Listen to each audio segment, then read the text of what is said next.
तो इस क्वेश्चन में हमें टी पी और टी क्यू दो टेंजेंट्स दी हैं, ठीक है। और इस जो सर्किल का सेंटर है वो है, और जिसको पी से मतलब पी और क्यू पॉइंट ऑफ कॉन्टेक्ट्स हैं, तो ओ से पी को जो है ज्वाइन किया गया, ठीक है। ये 10th एनसीईआरटी सर्किल्स चैप्टर का एग्जांपल नंबर 2 है, ठीक है। तो ये प्रूव करना है हमें angle P T Q equal to twice of angle O P Q, okay. तो चलिए इसका सॉल्यूशन देखते हैं। तो हमें क्या गिवन है यहाँ पर, सबसे पहली चीज़ है कि पी और क्यू जो क्या है, पॉइंट ऑफ कॉन्टैक्ट्स हैं, ठीक है। तो ऐसे कि आप लोग जानते हैं कि और कि हम अगर सेंटर से पॉइंट ऑफ कॉन्टैक्ट को मिलाते हैं तो ये वहाँ पर 90 डिग्री बनाएगा, मतलब कि टी पी ओ ये जो है 90 डिग्री बनेगा, ओके। तो ये हम लोग जो है लिख लेते हैं कि एंगल ओ पी और टी इक्वल टू 90 डिग्री, ठीक है, ऐसे लिख सकते हैं।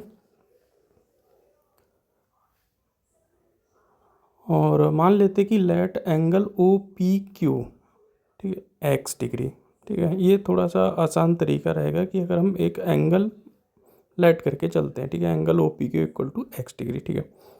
तो यहाँ से एंगल टी पी क्यू ये कितना आएगा, सिंपल सी बात है, ये 90 माइनस एक्स आएगा, क्योंकि ओ पी टी क्या था, 90 था, और तो ओ पी क्यू एक्स है तो माइनस कर दिया, ठीक है।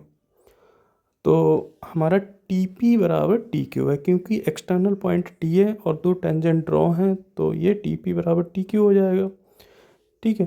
तो यहाँ से टी पी क्यू और टी क्यू पी, ठीक है, ये जो है एंगल्स इक्वल होंगे, क्योंकि टी पी क्यू एक आइसोसेलेस ट्रायंगल होगा, ओके, ठीक है। यहाँ तक बात समझ में आ गई। तो यहाँ से हम लोग क्या करेंगे, एंगल टी फाइंड आउट करेंगे। तो एंगल टी बहुत सिंपल तरीके से फाइंड आउट करेंगे, क्या करेंगे, 180 में से हम जो टी पी क्यू और टी क्यू पी ये दोनों एंगल बराबर हैं 90 माइनस एक्स, ठीक है, इन दोनों एंगल्स का सम 180 में से माइनस कर दिया हमने। तो इसको सॉल्व किया तो एंगल टी आ जाएगा आपका कितना आ जाएगा, 2x, ठीक है। एंगल टी आ गया आपका 2x।